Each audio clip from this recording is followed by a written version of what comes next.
Thank you for joining my lesson. My lesson will cover three things. The first one is Korean alphabet Hangul. The second one is Korean sentence structure. It's different from English sentence structure, so I will teach you step by step. And number three is a basic conversation.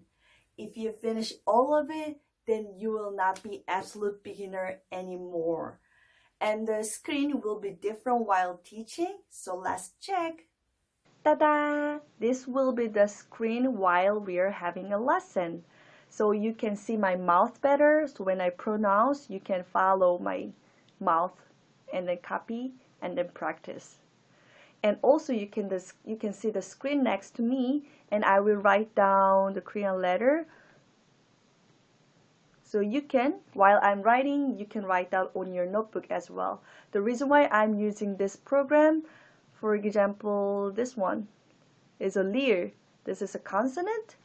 And some students, if they just see this one and then try to copy, they write down like this. And then later, they write like a number 2. But actually, the correct way of writing is this.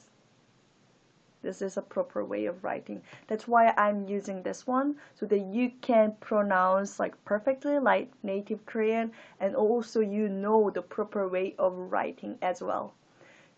So this is the introduction, and I want you to check helpful tips.